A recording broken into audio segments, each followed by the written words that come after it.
हितकरं सर्वोपरि श्रीहरि साकारं परब्रह्म सर्वशरणं कर्ता दयासागरम् आराध्यं मम इष्टदेव प्रगतं सर्वावतारी प्रभु वन्दे दुःखहरं सदा सुखकरं श्री स्वामिनारायणम्। श्री स्वामिनारायण भगवाननी जय। अक्षर पुरुषोत्तम महाराजनी जय। गुणातीतानंद स्वामी महाराजनी जय। प्रगट ब्रह्म स्वरूप महंत स्वामी महाराजनी जय। સુરત અક્ષરધામ મહોત્સવની જય। કાલે આપણને ભવનભાઈએ સેવા વિષય ઉપર ખૂબ સરસ મજાનું પ્રવચન કર્યું હતું। આજે આપણે યુવા પારાયણના વિદ્યાર્થીને શ્રી હરિલીલામૃત ગ્રંથના કળશ 5 અને વિશ્રામ 22માં લાલજી સુથાર કચ્છની વાટેના આખ્યાન પર આજની પારાયણનો લાભ લઈશું। પરબ્રહ્મ ભગવાન સ્વામિનારાયણ આ ધરા પર અનંત જીવોના આત્યંતિક કલ્યાણને અર્થે પધાર્યા હતા। તેમણે વચનામૃત ગઢડામધ્ય 45માં એક દિવ્ય સંકલ્પ કર્યો હતો કે જે મારે કહેવાય છો તેમાં મારે તલ માત્ર પણ કસર રહેવા દેવી નથી। વળી તમે જે ભગવાનના ભક્ત છો તેના માટે મારા હૃદયમાં કોઈ જાતની વાસના તથા કોઈ જાતનો અયોગ્ય સ્વભાવ રહેવા દેવો નથી। વળી વચનામૃત અમદાવાદ 7માં તેઓ જણાવે છે કે જે જીવ મારી શરણે આવ્યા છે તે સર્વને હું એવું સર્વોપરી ધામ એટલે કે અક્ષરધામ પમાડીશ। ટૂંકમાં ભગવાન સ્વામિનારાયણ આપણને અણી શુદ્ધ કરીને પોતાના અક્ષરધામમાં લઈ જવા માટે આ ધરા પર પધાર્યા હતા। એટલે દરેક ભક્ત પાક્કા સત્સંગી બને, ખરેખરા સત્સંગી બને તે માટે તેઓ રાત દિવસ વિચરણ કરતા અને કથા વાર્તા કરતા। આજે ભગવાન સ્વામિનારાયણની એક એવી જ દિવ્ય લીલાને આપણે આખ્યાન દ્વારા માણીશું। એકવાર ભગવાન સ્વામિનારાયણ વિચરણ કરતા કરતા ભાદરા ગામ પધારે છે। ભાદરા એટલે મૂળજી ભક્ત મૂળ અક્ષર મૂર્તિ ગુણાતીતાનંદ સ્વામીનું ગામ। ત્યાં તેમના પૂર્વાશ્રમના ઘરે ઉતારો કરે છે અને પછી ત્યાંના ભક્તોએ તેમની ભાવપૂર્વક સેવા કરે છે અને પછી ભગવાન સ્વામિનારાયણ શેખપાટ પધારે છે। શેખપાટ લાલજી સુથાર એટલે સદગુરુ નિષ્કુળાનંદ સ્વામીનું ગામ। ત્યાંના હરિભક્તો પણ તેમની મહિમાપૂર્વક સેવા કરે છે અને પછી ભગવાન સ્વામિનારાયણ લાલજી સુથારને કહે કે મારે હવે આગળ કચ્છ દેશમાં જવું છે।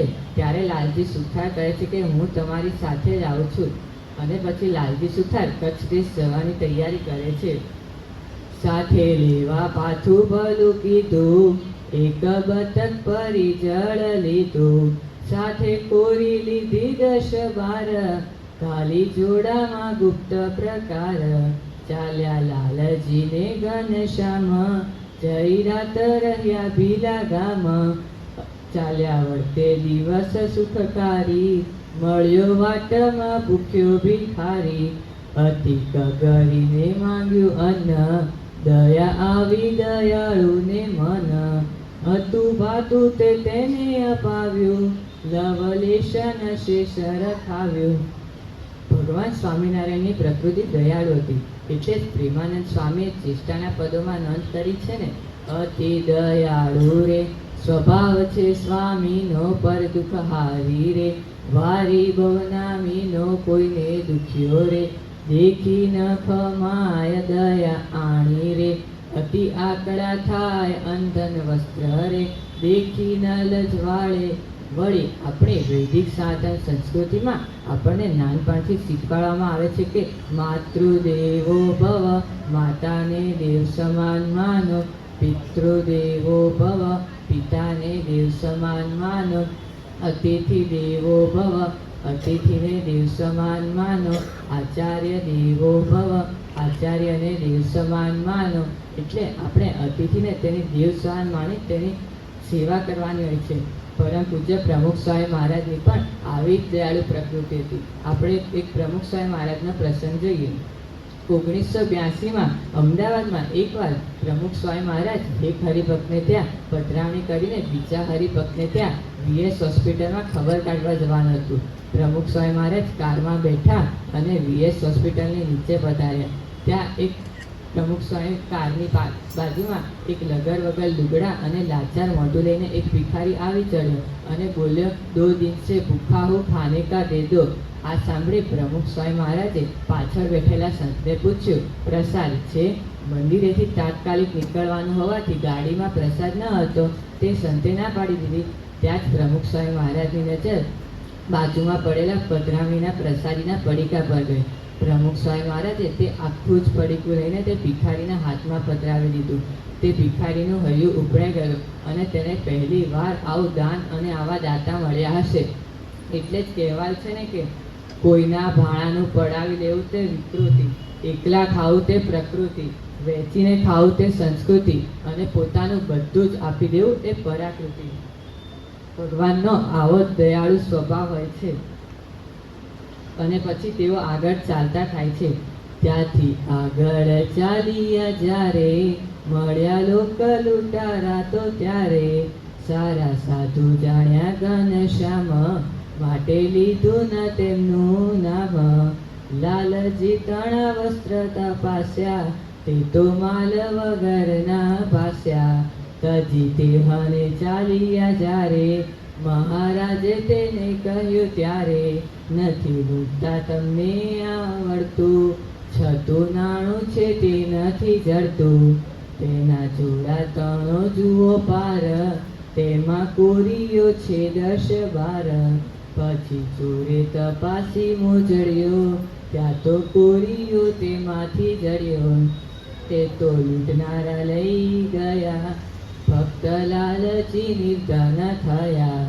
જોવા ભક્તની ધીરજ માટ, ઘનશ્યામે ઘડ્યો એવો ઘાટ. હસી બોલિયા લાલજી વાણી, તમે સાંભળો સારંગ પાણી.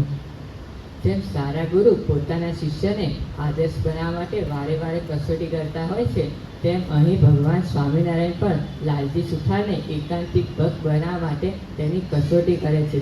અને કસોટીથી ખ્યાલ આવે છે કે ભક્તની ધીરજ કેટલી છે. ભગવાન સ્વામિનારાયણ વચનામૃત ગઢડા મધ્ય 62માં કહે છે કે ભગવાનનો જે ભક્ત હોય તેને તો જે પ્રકારના દુઃખ આવે છે તે દુઃખ દેનાર કાળ, કર્મ, માયા એમાંથી કોઈ જ નથી. એ તો પડે ભગવાન જ પોતાના ભક્તની ધીરજ જોવાને અર્થે કરે છે. અને પછી જેમ કોઈ પુરુષ પડદા પાછળ રહીને જુએ તેમ ભગવાન ભક્તના હૃદયમાં રહીને તે ભક્તની ધીરજને જોયા જ કરે છે. એક પ્રસંગ આવો જ પુરુષોત્તમપુરામાં રહેતા આશાભાઈ, ઈશ્વરભાઈ અને મોતીભાઈનો જોઈએ. સંવત 1995માં પુરુષોત્તમપુરામાં રહેતા આશાભાઈ, ઈશ્વરભાઈ અને મોતીભાઈના ઘરમાં 600 મણ કપાસ, 700 મણ ચણા અને 1000 મણ ઘઉં હતા. એક મણમાં ખબર કેટલા કિલો આવે? 20 કિલો. વિચાર કરો કેટલું પડ્યું હશે. ત્યારે તેમના વચલા પુત્ર રમણભાઈ તે સાંજે દીવાબત્તી કરતા વખતે તેમને દીવાસળી સળગાવી અને તે બાજુમાં પડેલા કપાસના ગજમાં પડી અને પછી જાણે મહાકાળ સમ તાંડવ શરૂ થયો અને થોડી વારમાં તો બધું જ બળવા લાગ્યું, બળીને થાક થઈ ગયો. અને આ બાજુ શાસ્ત્રીજી મહારાજ સત્સંગનો લાભ આપી રહ્યા હતા અને તેમાં આશાભાઈ, ઈશ્વરભાઈ અને મોતીભાઈ પણ હાજર હતા. કોઈકે આવીને સમાચાર આપ્યા એટલે તેઓ પુરુષોત્તમપુરા પહોંચ્યા અને પુરુષોત્તમપુરા પહોંચીને જોયું તો બધું સ્વાહા થઈ ગયું હતું. બીજા દિવસે મોતીભાઈ શાસ્ત્રીજી મહારાજ પાસે આવ્યા. ત્યારે શાસ્ત્રીજી મહારાજે પૂછ્યું, કાંઈ બચ્યું? ત્યારે મોતીભાઈ કહે, કાંઈ બચ્યું જ નહીં, કાલે ઉદ્ધાર માંગીને ખીચડી લાયા ત્યારે સૌ જમ્યા. ત્યારે શાસ્ત્રીજી મહારાજે આશ્વાસન આપતા કહ્યું કે આપણે હવે એમ સમજવાનું કે આપણા બધા પાપ બળી ગયા ને હવે જે થશે તે સારું જ થશે. ત્યારે મોતીભાઈ કહે, સ્વામી આપનો સંબંધ થયો પછી કોઈ પાપ રહે? ત્યારે શાસ્ત્રીજી મહારાજ કહે, ભગવાનના એકાંતિક ભક્તને ભગવાન સિવાય બીજે પ્રીતિ કે વાસના રહે તેને જ પાપ કહેવાય. પછી શાસ્ત્રીજી મહારાજ પુરુષોત્તમપુરા પહોંચ્યા અને પછી તેમ કસોટી અધૂરી રહી ગઈ હોય તેમ મોતીભાઈને કહે, આ તો શું કરીએ, આપણા કાર્યમાં જ વિઘ્ન નાખ્યું હશે. અને બીજી બાજુ સાળંગપુરમાં મૂર્તિ પ્રતિષ્ઠા કરવાની હતી અને તેની મૂર્તિ લેવા માટે જયપુર જવાનું હતું. ત્યારે શાસ્ત્રીજી મહારાજના કંઈ જ કહ્યા વગર આશાભાઈએ મોતીભાઈને કહી બને તેટલી રકમ મંગાવીને સ્વામીશ્રીના ચરણે ધરી દીધી. ત્યારે શાસ્ત્રીજી મહારાજ આશાભાઈને પૂછે, આ ક્યાંથી લાવ્યા? ત્યારે આશાભાઈ કહે કે તમારા માટે આકાશ અને પાતાળ એક કરવું હોય તો એક કરીએ. આપ રકમ સ્વીકારો અને અમારા ઉપર રાજી થાવ. આશાભાઈની રતિદેવ સમાન ભક્તિ જોઈ શાસ્ત્રીજી મહારાજ ખૂબ રાજી થયા અને તેમના મસ્તક ઉપર હાથ મૂકીને કહ્યું કે આવી વિષમ પરિસ્થિતિમાં જ્યાં અન્ન વસ્ત્રનું ઠેકાણ નથી ત્યાં વ્યાજે રકમ લાવવી એ કોઈથી થાય નહીં. અને પછી ભગવાન સ્વામિનારાયણ અને લાલજી સુથાર આગળ વધ્યા. ત્યાંથી ચાલવા કીધી તૈયારી, સાથે લીધું બતક પરિવારી. કૃષ્ણ ચાલ્યા કચ્છના રણમાં, નહીં રાખ્યા જોડા ચરણમાં. ગયા વેગળે રણમાં જ્યારે, મહાપુરુષ મળ્યા એક ત્યારે. અંતરિક્ષ જતા હતા તેહ, નમ્યા શ્રી હરિને દેહ. આવો જ એક પ્રસંગ આપણે રાજકોટમાં રહેતા સુરેશભાઈનો જોઈએ. વર્ષ 2002માં સુરેશભાઈએ મારુતિ કાર નવી ખરીદી હતી. તો તેમના ધર્મપત્નીએ સંકલ્પ કર્યો કે આપણે સાળંગપુર ખાતે બિરાજમાન પ્રમુખ સ્વામી મહારાજના હાથે ગાડીની ચાવીને પ્રસાદીની કરાવીએ. ત્યારે તેઓ રાજકોટથી સાળંગપુર જવા નીકળ્યા અને હજુ તો 10 કિલોમીટર આગળ ગયા ત્યાં એમના એક ટાયરમાં પંચર પડ્યું અને તે ટાયરનું પંચર રિપેર કરાવ્યું. અને બીજા 10 કિલોમીટર આગળ ગયા તો બીજા ટાયરમાં પંચર પડ્યું. એમ જસદણ સુધી 4 ટાયરમાં પંચર પડ્યું. પછી તેમના ધર્મપત્ની કહે કે હવે જો એક પણ ટાયરમાં પંચર પડે તો આપણે રાજકોટ પર જ જઈશું. પણ પછી તો સાળંગપુર સુધી એક પણ ટાયરમાં પંચર પડ્યું જ નહીં. પછી સુરેશભાઈ બાપાના દર્શને ગયા. ત્યારે તેઓ ઠાકોરજીની રસોઈ માટે તાજા શાકભાજી લઈને ગયા હતા. એટલે કૃષ્ણવલ્લભ સ્વામીએ તેમનો પરિચય કરાવ્યો અને પછી તેમની ગાડીની ચાવીને પ્રસાદીની કરી અને આશીર્વાદ આપ્યા. પછી ત્યારે સુરેશભાઈ પૂછે કે સાળંગપુર આવતા તેમને જે મુશ્કેલી પડી હતી તેની વાત પ્રમુખ સ્વામી મહારાજને કહી. અને પછી તેમણે પૂછ્યું આવું કેમ થયું, હજી તો કાલે જ નવી ગાડી લીધી અને એક જ દિવસમાં 4 ટાયરમાં પંચર. ત્યારે પ્રમુખ સ્વામી મહારાજ કહે કે તમે જે રસ્તે આવવાના હતા તે રસ્તે ભયંકર કાળ હતો ને એ ભયંકર કાળથી તમારું મૃત્યુ થવાનું હતું. પણ તમે સાળંગપુર ભગવાન સ્વામિનારાયણના દર્શન કરવા માટે આવવાના હતા એટલે તેઓ તે કાળને ઠેલતા હતા. એટલે ભગવાન સ્વામિનારાયણ આપણને સૂડીનું દુઃખ કાંટે મટાડે છે. કોઈ મૃત્યુ થવાનું હોય તો આપણને કોઈ મોટી ઈજા અથવા રોગથી મટાડી દે છે. આવો જ એક પ્રસંગ આપણે બુરાનપુરાના મધ્યપ્રદેશનો જોઈએ. એકવાર બુરાનપુરાના મધ્યપ્રદેશમાં અષાઢ માસ પૂરો થયો અને શ્રાવણ માસ બેઠો, છતાં વરસાદ ન પડ્યો હતો. ત્યારે ત્યાં એક મહાત્મા ત્રેષી હતા. તે રાજાના મહેલમાં આવ્યા અને કહ્યું, રાજા પૂછે કે આ વરસાદ કેમ નહીં થતો? ત્યારે તે મહાત્મા કહે કે તમારા શહેરમાં કોઈ નવો પંથ થયો છે? ત્યારે રાજા કહે હા, તે નવો પંથ સ્વામિનારાયણનો કહેવાય છે. ત્યારે તે મહાત્મા આવીને કહે કે તમે તે બધા સત્સંગીઓને બોલાવો અને વરસાદ વરસાવવાનું કહો.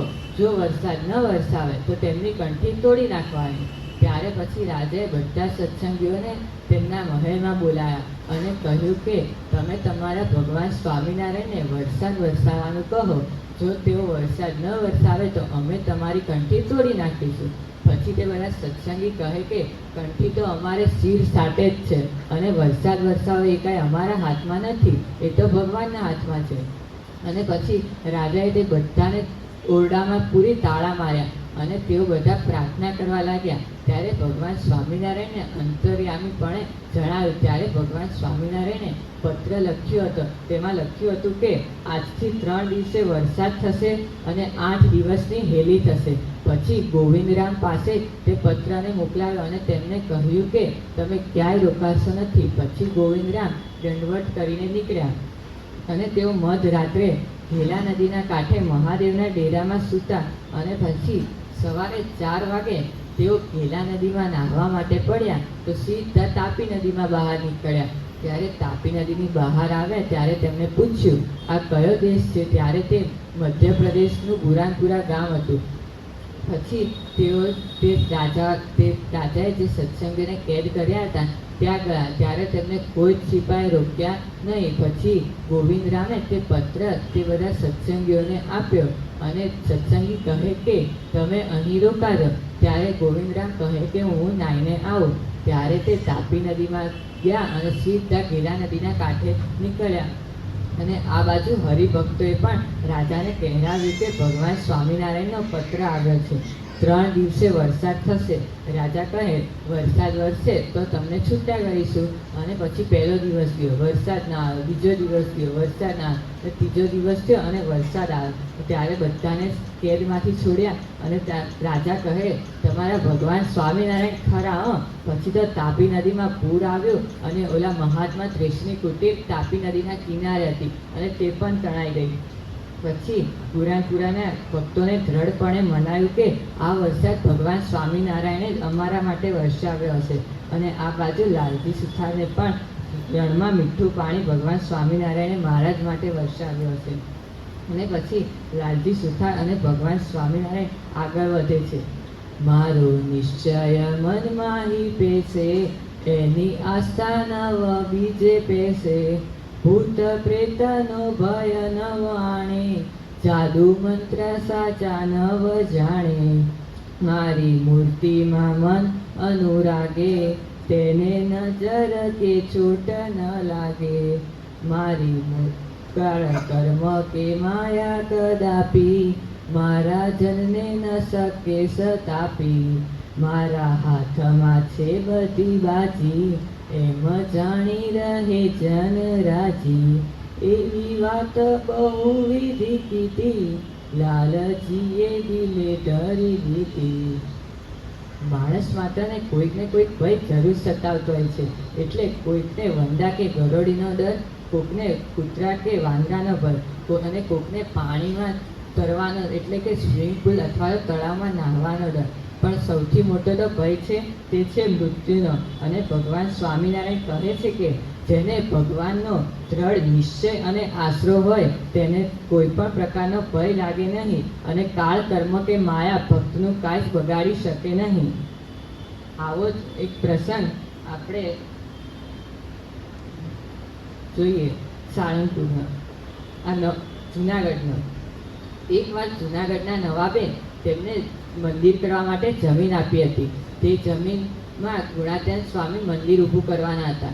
તે માટે તેઓ બગીચામાં પધરામણી કરવા માટે પધાર્યા. અને ત્યાં ગુણાતીતાનંદ સ્વામીની નજર કોઈની સામે રહે નહીં, પરંતુ તે બગીચામાં એક મોર હતો, તેની ઉપર જ પડી ગઈ. પછી ગુણાતીતાનંદ સ્વામી પધરામણી કરીને ગયા.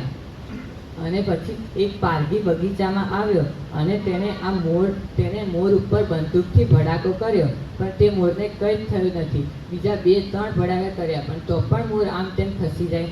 પણ ત્યારે બગીચાનો માળી આવ્યો અને તેને કહ્યું કે તમે 100 ભડાકા કરશો પણ આ મોરને કંઈ જ ફરક પડશે નહીં, કારણ કે તેના ઉપર ગુણાતીતાનંદ સ્વામીની દ્રષ્ટિ પડી ગઈ છે.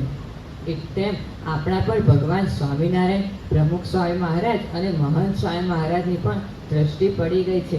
એટલે આપણને કોઈની નજર લાગે નહીં, આપણા ઘર ધંધા કે નોકરીને કોઈની નજર લાગે નહીં. એટલે આપણા ઘરના બારણે લીંબુ મરચાં, ઘરના દરવાજે ઘોડાની નાળ, નજરબટ્ટું, રાક્ષસી ચહેરો અને અત્યારે બધું નવું આગ જેવું આ ને એવી લાઈસ એ પણ લગાવવાની કોઈ જરૂર નથી.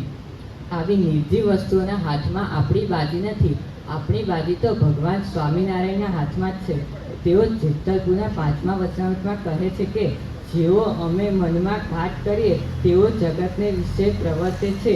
એટલે તેઓ કહે છે કે આ બધી બાજી મારા હાથમાં છે, કોઈના હાથમાં છે નહીં. આવો જ એક પ્રસંગ આપણે સાળંગપુરના હરિદાસ અને કાશીદાસનો જોઈએ.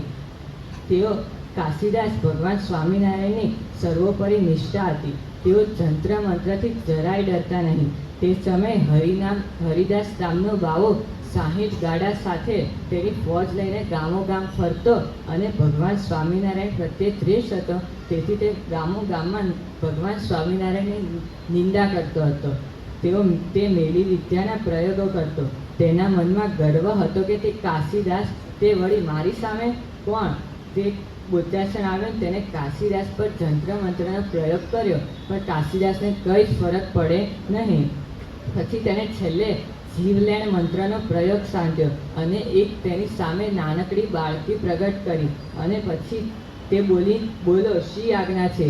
ત્યારે હરિદાસ કહે કાશીદાસને મારી નાખ. તે કાશીદાસ પાસે ગઈ, પણ તે ભગવાન સ્વામિનારાયણનું ભજન કરતા હતા. તેથી તેમને કંઈ જ ના થયું અને તે બાળકી દૂર ઊભી હતી તો પણ તે ભડકે બળવા લાગી અને પછી તે સીધી ભાગતી ભાગતી કાશીદાસ હરિદાસ પર ગઈ અને હરિદાસ નામનો બાવો ત્યાં ને ત્યાં જ મૃત્યુ પામ્યો. એટલે જો ભગવાનનો ખરેખર નિશ્ચય હોય અને ભગવાન સ્વામિનારાયણ સર્વોપરી સર્વ કરતા છે એમ જણાઈ ગયું હોય તો આપણને જંત્ર મંત્ર તંત્ર કે ભૂત પિશાચ કોઈનો ડર રહે નહીં, આપણું કંઈ જ બગાડી શકે નહીં. તો આપણે આજે દ્રઢ નિશ્ચય અને આશરો ઉપર ખૂબ જ સરસ મજાનું પ્રવચન કર્યું. અનંત કોટી બ્રહ્માંડના સર્જક સંચાલક પાલક એ ભગવાન સ્વામિનારાયણ છે. તે ભગવાન સ્વામિનારાયણ વર્તમાન કાળે અક્ષર બ્રહ્મ એવા ગુરુહરિ મહંત સ્વામી મહારાજ દ્વારા પ્રગટ છે.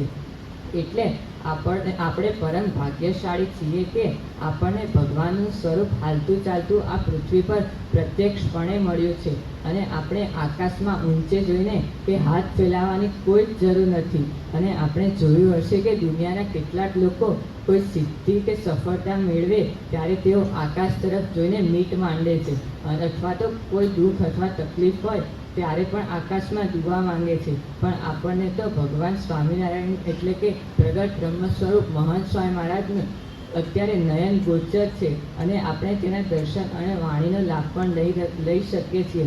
અને અત્યારે મહંત સ્વામી મહારાજ સાઈબાગમાં અમદાવાદ ખાતે ખૂબ જ સરસ સત્સંગનો લાભ આપી રહ્યા છે. અત્યારે તો પ્રાતઃ પૂજા અને સહાય સભા બંધ છે, પણ 28 તારીખે પ્રાતઃ પૂજા છે તો આપણે તે પ્રાતઃ પૂજાનો આનંદ મેળવવા માટે જરૂર જઈએ. અને તેવી જ ભગવાન સ્વામિનારાયણ અને મહંત સ્વામીના ચરણોમાં પ્રાર્થના. શ્રી સ્વામિનારાયણ ભગવાનની જય. સ્વામિનારાયણ સ્વામિનારાયણ સ્વામિનારાયણ સ્વામિનારાયણ સ્વામિનારાયણ સ્વામિનારાયણ સ્વામિનારાયણ સ્વામિનારાયણ. શ્રી સ્વામિનારાયણ ભગવાનની જય.